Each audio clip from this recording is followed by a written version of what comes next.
நாளிலே கர்த்தர் உங்களை உயர்த்த போகிறார்.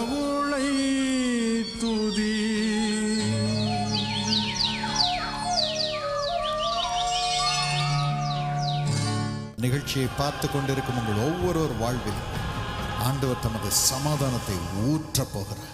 காலமே நீ எழுந்து கடவுளை தூதி நந்து கால தாமதம் நந்தந்து என் மனமே.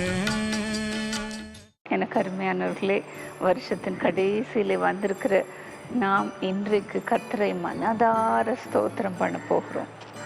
கர்த்தர் எனக்கு செய்த எல்லா உபகாரங்களுக்காகவும் நான் எண்ணத்தை செலுத்துவேன் என்று பக்தன் சொன்னது போல இன்றைக்கு நாம் கர்த்தரை ஸ்தோத்திரம் பண்ணும்படியாக நம்முடைய ரட்சிப்பின் பாத்திரத்தை எடுத்துக்கொண்டு கர்த்தரை தொழுது கொள்ளும்படியாக வந்திருக்கிறோம்.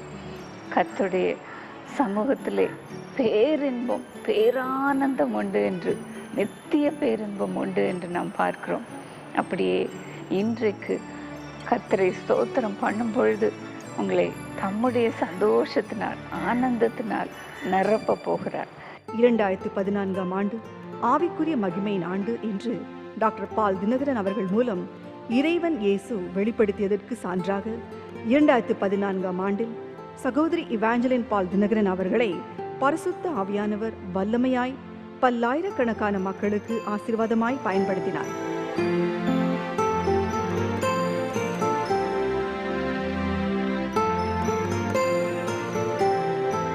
மிகவும் பலவீனமான பாத்திரமாய் இருந்த சகோதரி இவாஞ்சலின் பால் தினகரன் அவர்களை இறைவன் இயேசு இந்தியா மற்றும் உலகின் பல்வேறு பகுதியில் வல்லமையான ஊழியத்தின் மூலம் லட்சக்கணக்கான மக்களுக்கு அற்புத சுகத்தையும் ஆசீர்வாதத்தையும் பெற்றுத்தரும் ஓர் அற்புதத்தின் ஊற்றாய் பயன்படுத்தினார்.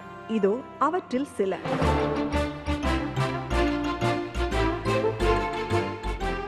என் பேர் பிச்சி ஹாரிசன், என் கணவர் பேர் டபிள்யூ சுரேஷ் ஹாரிசன். எனக்கு திருமணம் 1990 ஆயிடுச்சு.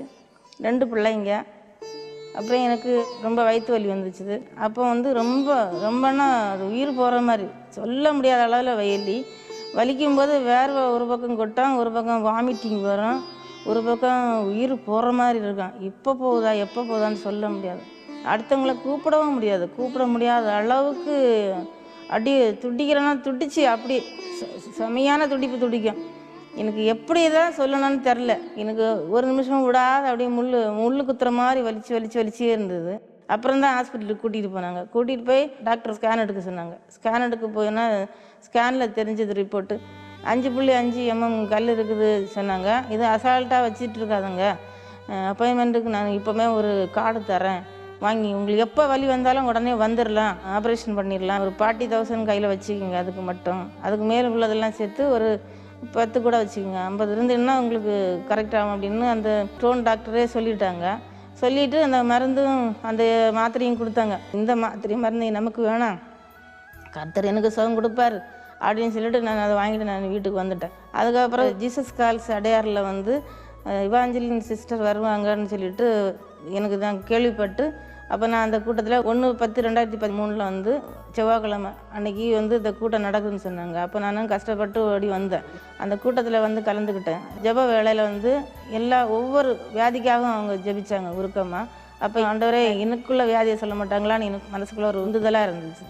அப்போ எல்லாத்தையும் சொல்லி ஒவ்வொரு வியாதிக்கும் சொல்லி ஜெபிச்சுட்டு, அடுத்தது உனக்கு கிட்னியில் கல் இருக்குது, உங்களுக்கெல்லாம் கல் எப்போவுமே மறைஞ்சு போகும் அப்படின்னு சொல்லிட்டு உருக்கமாக ஜெபிச்சாங்க. எல்லா வேதனைகளையும் அவர்களுக்கு எடுத்து போடும் சுவாமி.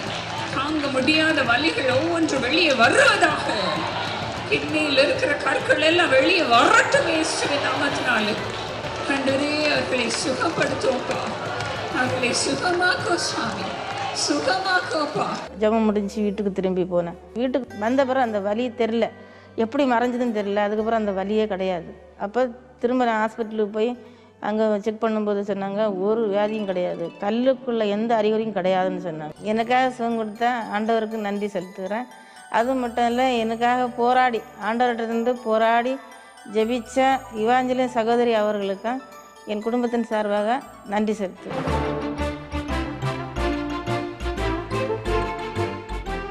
சிஸ்டர் லைலா ஈவன் கன்னியாகுமரியிலேருந்து எழுதியிருக்காங்க. நானும் என் மகளும் கடந்த 1.5 வருடங்களாக ஸ்கின் பிரச்சனையினால் மிகவும் வேதனைப்பட்டோம். மருத்துவமனைக்கு சென்று பலவிதமான மருந்து உபயோகித்தும் எங்களுக்கு சுகம் கிடைக்கவில்லை. இப்படியே எங்கள் வாழ்நாள் கடந்தது. இந்த நிலையில் ஒரு நாள் டிவி நிகழ்ச்சியை பார்த்து கொண்டிருந்தோம். அந்த நாளில் நீங்கள் வியாதி உள்ள பிள்ளைகளுக்காக ஜெபித்த போது நானும் உங்களோடு இணைந்து ஜெபித்தேன். தோல் வியாதியில் இருக்கிற ஒவ்வொருவரையும் இப்பொழுது தொடும் சுவாமி, தொடுமப்பா. அது எந்த விதமான தோல் பிரச்சனையாக இருந்தாலும் இப்பொழுதே அது மறைந்து போகட்டும், மறைந்து போகட்டும். உடைய உன்னத ஆவி இறங்கட்டும்ப்பா. ஆண்டவரே, உடைய சுகம் அளிக்கிற வல்லமை ஒவ்வொரு தோலின் மீதும் இறங்கட்டும். பிரச்சனை உள்ள ஒவ்வொரு தோலின் மீதும் இறங்கட்டும். வியாதி உள்ள ஒவ்வொரு தோலின் மீதும் இறங்குவதாக அதனுடைய ட்ரேஸே இல்லாதபடி ஆண்டவரே, அது குழந்தையின் தோல் போல மாறிவிடட்டும் சுவாமி. இப்பொழுது செய்வீராக, இப்பொழுது ஒரு அற்புதத்தை செய்வீராக. மேலும் எங்களுக்கு அற்புதம் நடைபெற வேண்டும் என்று ஜெபிக்குமாறு உங்களுக்கு கடிதம் எழுதியிருந்தேன். நீங்களும் அதற்காக ஊக்கமாக ஜெபித்து பதில் அனுப்பியிருந்தீர்கள். உங்களுடைய ஜெபத்தினால் ஆண்டவர் எங்களுக்கு அற்புதமான சுகத்தை கட்டளையிட்டார் என்று எழுதியிருக்கிறாங்க.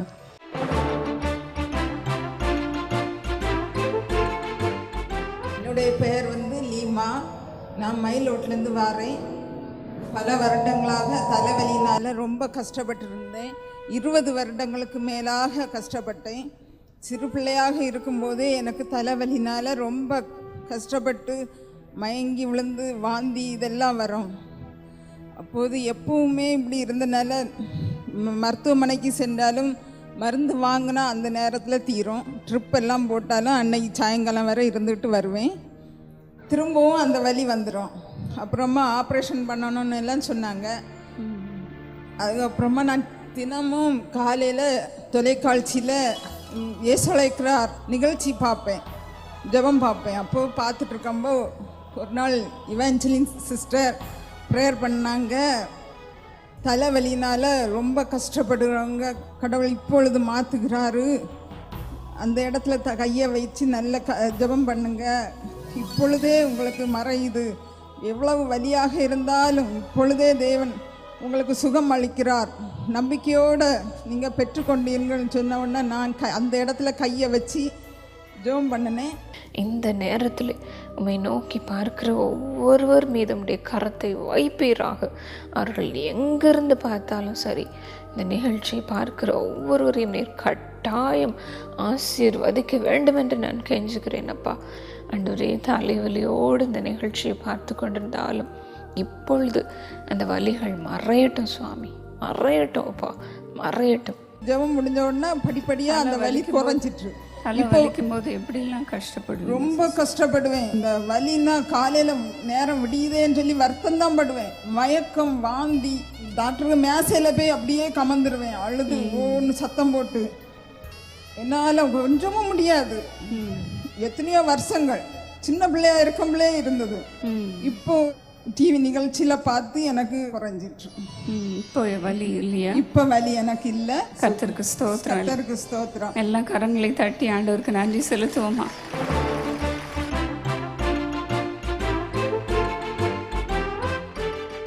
என்னுடைய பேர் சிவகாமி. நான் ஸ்ரீவைகுண்டம்ங்கிற ஊரில் இருக்கிறேன். என்னுடைய கணவர் பேர் முத்துக்குமார். எனக்கு 2008 ஜூன் 1 கல்யாணம் ஆச்சு. கல்யாணமாகி 4-5 வருஷமாக குழந்தையே இல்லாமல் இருந்தோம். ரொம்ப மனசு கஷ்டமாக இருந்தது. குழந்தை இல்லை அப்படிங்கிற ஒரு பெரிய ஏக்கம் இருந்தது. பல இடங்களுக்கு போகும்போது பக்கத்து வீட்டில் புதுசாக திருமணமாகி ஒருத்தங்க வந்திருந்தாங்க. அவங்களுக்கெல்லாம் உடனே குழந்தை. அந்த காம்பவுண்டில் இருக்கும்போது எல்லாருக்கும் வரிசையாக குழந்தை. எனக்கு மட்டும் குழந்தை இல்லை அப்படிங்கிறது ஒரு பெரிய விஷயமா இருந்தது. ரொம்ப கவலைக்கிடமாக இருந்தது. ஒரு இடத்துக்கு போக இஷ்டமே இல்லாமல் இருந்தது. திருமணமாகி 4 வருஷம் ஆச்சு. ஆனால் 1 வருஷம் 2 வருஷம் போகும்போது பெருசாக தெரியல. ஆனால் வருஷங்கள் கடக்கும்போது எனக்கு ரொம்ப கஷ்டமாக இருந்தது. குழந்தையே கிடைக்காம போயிருமோ அப்படிங்கிற ஒரு வருத்தமே வந்தது. ஒரு சாபமாக இருக்குமோ அப்படிங்கிற ஒரு பயம் கூட எனக்கு இருந்தது. ட்ரீட்மெண்ட் எல்லாம் பண்ணோம். ஆனால் எந்த ஒரு இது இல்லை, எல்லாம் நல்லா இருக்குது அப்படின்னு சொல்லிட்டாங்க. ஆனால் குழந்தை மட்டும் இல்லை.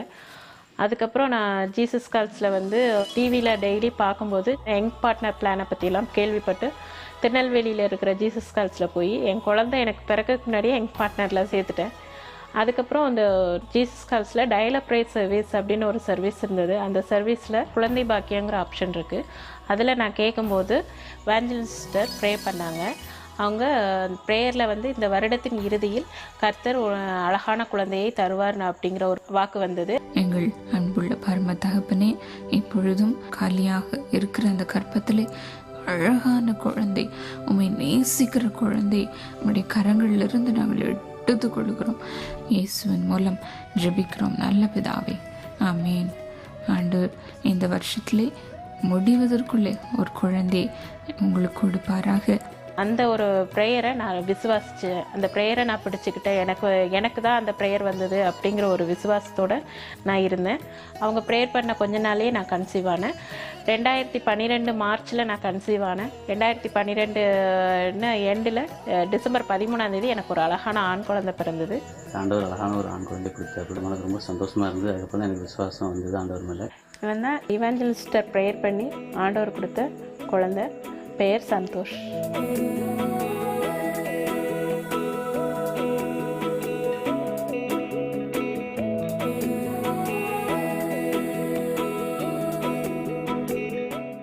இது தவிர இன்டர்நெட் ஊழியம், புத்தக ஊழியம் போன்ற பல்வேறு வகையான ஊழியத்தின் மூலம் சகோதரி இவாஞ்சலின் பால் தினகரன் மக்களுக்கு இறைவன் இயேசுவிடமிருந்து அற்புத சுகத்தை பெற்றுத்தந்தார். இந்த வல்லமையான ஊழியத்தை உங்கள் ஜெபத்தாலும் உதாரத்துவமான நன்கொடையாலும் தாங்கி வரும் அன்பு பங்காளர்களே, உங்கள் யாவருக்கும் எங்கள் மனமார்ந்த நன்றியை தெரிவித்துக் கொள்கிறோம். எனக்கு அருமையானவர்களே, கடந்த வருஷத்திலே ஜனவரி 1 கர்த்தர் ஒரு அருமையான வார்த்தையை எனக்கு கொடுத்தார். ஆகாய் 2:19 நான் இன்று முதல் உங்களை ஆசீர்வதிப்பேன் என்று. அப்படியே கர்த்தர் கடந்த வருஷம் முழுவதும் நம்மை ஆசீர்வதித்திருக்கிறார் அல்லவா? ஒவ்வொரு நாளும் நம்மை புதிய புதிய ஆசீர்வாதத்தினாலே நம்மை ஆசீர்வதித்திருக்கிறார். எனக்கு அருமையானவர்களே, அவரே நமக்கு போதித்து நாம் நடக்க வேண்டிய வழியை காட்டியிருக்கிறார். அவருடைய கண்ணை நம் மீது வைத்து நமக்கு ஆலோசனை சொல்லி நடத்தி இருக்கிறார். இந்த அருமையான ஆண்டவரை இன்றைக்கு நாம் ஸ்தோத்திரம் பண்ண கடமைப்பட்டிருக்கிறோம் பிரியமானவர்களே. அப்படித்தான் ஒரு கணவனும் மனைவியும் ஒரு முறை காரில் ட்ராவல் பண்ணி போய் கொண்டிருந்த பொழுது, ஒரு ஹைவேயில் அவருடைய கணவர் ஓட்டி கொண்டிருந்த பொழுது ஒரு பெரிய கழுகு பறந்து கொண்டிருந்தது. அப்பொழுது அவர் வானத்தை நோக்கி பார்த்து அந்த பறவையை ரசிக்க ஆரம்பித்தார். ஸ்டியரிங் வீல் வழியாக அந்த கழுகை பார்த்து கொண்டு ஓட்டி கொண்டு போன பொழுது அந்த கார் ரோட்டை விட்டு வெளியே வர ஆரம்பித்தது. அங்கேயும் இங்கேயும் தடுமாறி கொண்டிருந்தது. மனைவிக்கு ஒரே பயம், என்ன ஆக போகிறதோ என்று. உடனே மனைவி ஒரு கத்துனாங்க, ரோட்டை பார்த்து ஓட்டுங்க, பறவை அங்கே போனால் என்ன, கழுகு வந்தா என்ன வந்தா என்ன, நான் வேணா உங்களுக்கு ஒரு புக்கு வாங்கி தரேன், பறவை புக்கு வாங்கி தரேன், இல்லைன்னா அந்த பறவையே வாங்கி தரேன், தயவுசெய்து ரோட்டை பார்த்து ஓட்டுங்க என்று சொன்னாங்க. அதன் பிறகு அவங்களுடைய மனைவி 2 வாரம் வேலை விஷயமா இன்னொரு ஊருக்கு போய் ஒரு ஹோட்டல் அறையில் தங்க வேண்டிய சூழ்நிலை. அப்படி 2 வாரம் தங்கி இருந்த பொழுது ஒரு நாள் அவங்க மேல் மாடியில் இருந்ததுனால ஒரு மரத்தில் ஒரு பெரிய கழுகு வந்து உட்கார்ந்ததை அவங்களால பார்க்க முடிந்தது. அப்போது தன்னுடைய கணவனையே நினைத்து கொண்டிருந்ததுனால கணவனுக்கு இந்த கழுகுன்னா ரொம்ப பிடிக்குமே, ஏன் நம்ம அது எப்படி இருக்குதுன்னு பார்க்கக்கூடாது என்று சொல்லி அவங்களும் முதல் முறையாக அதை பார்த்து ரசிக்க ஆரம்பித்தாங்க. அப்போ தான் அவங்க சொன்னாங்க, இது என்னுடைய கண் இல்லை, என்னுடைய கணவருடைய கண், என்னுடைய கணவர் எட்வர்டுடைய கண் மூலமாக நான் இந்த கழுகை இன்றைக்கு பார்க்குறேன் என்று சொன்னாங்க. எனக்கு அருமையானவர்களே, அப்படியே கர்த்தரும் அவருடைய கண்ணை நம் மீது வைத்து நம்மை வருடம் முழுவதும் வழி நடத்தி இருக்கிறார்.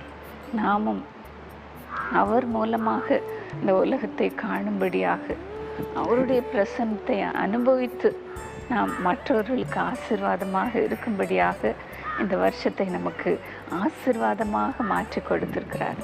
இந்த அருமையான தேவனை நாம் எவ்வளவு அதிகமாக ஸ்தோத்திரம் பண்ண வேண்டும் அல்லவா? இன்று முதல் நான் உன்னை ஆசீர்வதிப்பேன் என்று சொன்னவர் இந்த வருஷம் முழுவதையும் கர்த்தர் எவ்வளோ அழகாக ஆசீர்வதித்து நம்மை நடத்தி வந்திருக்கிறார்.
அதைத்தான் சங்கீதக்காரன் சொல்லுகிறான். சங்கீதம் 139:7 உமது ஆவிக்கு மறைவாக எங்கே போவேன், உம்முடைய சமூகத்தை விட்டு எங்கே ஓடுவேன் என்று சொல்லுகிறான். எனக்கு அருமையானவர்களே, அவர் தம்முடைய ஆவினாலே நம்மை நிரப்பி எவ்வளவு அழகாக நம்மை நடத்தி இருக்கிறார். நாம் எங்கும் வழுவி விழுந்து விடாதபடி அழகாக நம்மை தூக்கி சுமந்திருக்கிறார். இந்த வசனத்தின்படியே அவருடைய ஆவிக்கு மறைவாக நாம் இல்லாதபடிக்கு, அவருடைய சமூகத்தை விட்டு நாம் ஓடி போக முடியாதபடிக்கு கர்த்தர் நம்மை இறுக அணைத்து கொண்டு ஆசீர்வதித்திருக்கிறார். இதற்காக நாம் கர்த்தரை ஸ்தோத்திரம் பண்ண போகிறோம். இன்னும் இந்த வருஷ கடைசியிலே வந்திருக்கிற நீங்கள் சொல்லலாம், எனக்கு சரீரம் முழுவதும் வியாதி, என்னுடைய குடும்பத்திலே பிரச்சனை இன்னும் தீரவில்லையே, இன்னும் எனக்கு பாடுகள் பெருகி இருக்கிறது என்று சொல்லலாம் பிரியமானவர்களே. ஆனாலும் நிச்சயமாகவே ஒரு முடிவு உண்டு. உங்கள் நம்பிக்கை வீண் போகாதபடிக்கு கர்த்தர் இன்னும் உங்களை ஆசீர்வதிப்பார் என்பதில் நான் உறுதியாக இருக்கிறேன் பிரியமானவர்களே. அப்படி தான் ஒரு வாலிபனுக்கு ஸ்போர்ட்ஸ்னால் ரொம்ப பிரியம். அவர் டிவியை ஆன் பண்ணி முழு நேரமும் அந்த ஸ்போர்ட்ஸை வாட்ச் பண்ணி கொண்டே இருப்பார், அவருக்கு நேரம் கிடைக்கும் பொழுதெல்லாம். ஆனால் அவர் வேலைக்கு போகும் பொழுது, ஸ்போர்ட்ஸ் கேம்ஸ் வரும் பொழுது தன்னுடைய டிவியில் வரப்போகிற அந்த கேம்ஸை ரெக்கார்ட் பண்ணி வைத்து கொள்வார். தனக்கு லெஷர் டைம் கிடைக்கும் பொழுது அவருடைய நாற்காலியிலே உட்கார்ந்து அந்த ரெக்கார்டட் கேமை பார்ப்பது அவருடைய பழக்கம். ஆனால் அதை எப்படி வாட்ச் பண்ணுவார் தெரியுமா? அந்த டேப்பை எடுத்து, ரெக்கார்டட் டேப்பை எடுத்து அதனுடைய கடைசி பாகத்தை முதல்ல பார்த்து விடுவார். தான் விரும்புகிற டீம் வின் பண்ணுதா லூஸ் பண்ணுதா என்பதை அவர் முதல்ல வாட்ச் பண்ணுவார். தான் விரும்புகிற டீம் லூஸ் பண்ணிருச்சுன்னா அந்த ரெக்கார்டட் டேப்பை போட்டு பார்க்க மாட்டார். ஆனால் வின் பண்ணிருச்சுன்னா அதை உடனே போட்டு பார்க்க ஆரம்பிப்பார். அவர் பிரியமான டீம் என்னதான் கஷ்டப்பட்டு விளையாடினாலும், அது தோக்குற மாதிரி இருந்தாலும் அவர் அதை பற்றி கவலையே பட மாட்டார். ஏன்னா அதனுடைய முடிவு என்னன்றது அவருக்கு முதலே தெரியும். அதை ஃபாஸ்ட் ஃபார்வர்ட் பண்ணி கடைசியில் என்ன நடக்க போகிறது என்று அவர் முதலே பார்த்தார். எனக்கு அருமையானவர்களே, அப்படித்தான் நம்முடைய ஆண்டவரும் நமக்காக சிலுவையில் பாடுபட்டு எல்லாம் முடிந்தது.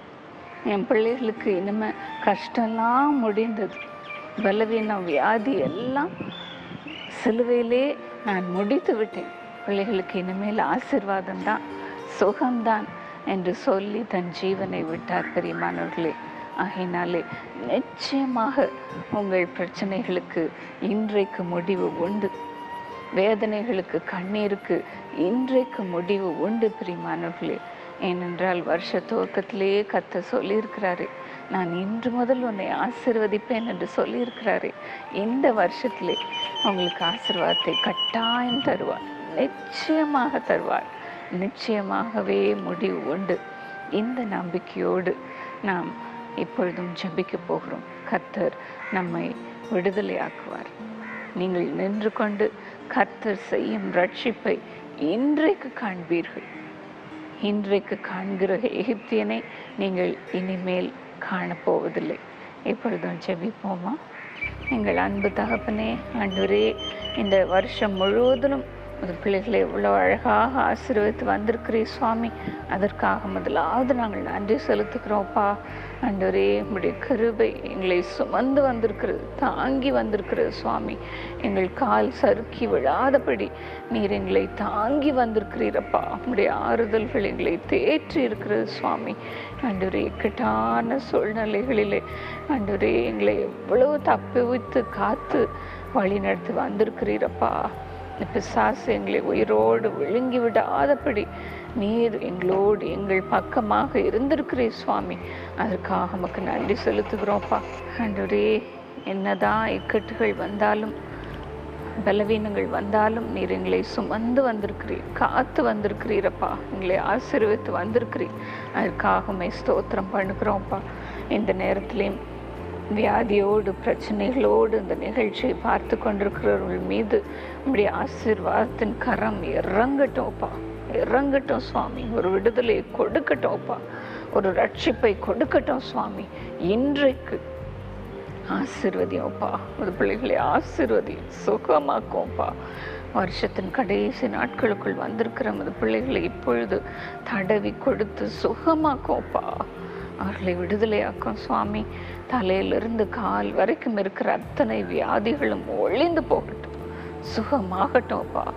வலிகள் எல்லாவற்றையும் இப்பொழுதே எடுத்து போடுவோம்ப்பா. அவர்கள் சுகம் அடையட்டும் சுவாமி. வேதனை நீங்கி அவர்கள் சுகமாக இருக்கட்டும்ப்பா, சுகமாக இருக்கட்டும் சுவாமி. ஆண்டவரே, கட்டிகள் எல்லாம் கரைந்து போகட்டும், பலவீனங்கள் எல்லாம் மறைந்து போகட்டும். நர்வ்ஸில் இருக்கிற ஒவ்வொரு பலவீனமும் மறையட்டும்ப்பா. ஃபிட்ஸ் வியாதி ஒவ்வொன்றும் மறைந்து போகட்டும். இன்று முதல் அவர்கள் அதை காணக்கூடாது சுவாமி. சுகமாகட்டும்ப்பா, சுகமாகட்டும் சுவாமி. ஆண்டவரே, இன்னும் சரீரம் முழுவதிலும் இருக்கிற பலவீனங்கள் ஒவ்வொன்றும் மாறட்டும்ப்பா, மாறட்டும். உம்முடைய பலன் அவர்கள் பலவீனத்திலே பலன் பூரணமாக விளங்கட்டும், விளங்கட்டும் சுவாமி. ஆண்டவரே, குடும்பத்தில் இருக்கிற பிரிவினைகள் ஒவ்வொன்றையும் மாற்றோப்பா. குடும்பத்தை ஒன்றாக இணைத்து வைப்பீராக. குடும்பத்திலே அன்பு, சமாதானம், சந்தோஷம் என்றவர்கள் வாழ்ந்திருக்கட்டும்ப்பா. ஆண்டவரே, திருமணமாகாத பிள்ளைகளுக்கு, வேலை இல்லாத பிள்ளைகளுக்கு ஆண்டவரே ஆசீர்வாதத்தை இந்த நாளிலே கொடுப்பீராக, கொடுப்பீராக. சரியான துணையை கொடுப்பீராக, வேலையை கொடுப்பீராக, வீட்டை கொடுப்பீராக. ஆசீர்வாதம் இன்றைக்கும் அவர்கள் மீது இறங்குவதாக. குழந்தையை கொடுப்பீராக. ஆண்டவரே, உம்முடைய பெரிய சந்தோஷம் அவர்களை நிரப்பட்டோம்ப்பா. நீர் இந்த நிகழ்ச்சியிலே எங்களோடு கூட இருந்து ஆசீர்வதிக்கிறீரப்பா. ஒவ்வொரு தலையின் மீதும் உம்முடைய ஆசீர்வாதத்தை இறங்கும்படி செய்கிறதற்காக உமக்கு ஸ்தோத்திரம். ஒவ்வொரு விண்ணப்பத்திற்கும் பதிலை கொடுக்கிறதற்காக உமக்கு ஸ்தோத்திரம்ப்பா. ஆண்டவரே, உமக்கு நன்றி செலுத்துகிறோம் அப்பா. நீர் சொன்ன வார்த்தையை உறுதிப்படுத்தி கொண்டு இருக்கிறதற்காக உமக்கு ஸ்தோத்திரம். ஆசீர்வாதத்தை உம்முடைய கரங்களிலிருந்து நாங்கள் எடுத்துக்கொள்கிறோம். இயேசுவின் நாமத்தில் ஜெபிக்கிறோம் நல்ல பிதாவே, ஆமென்.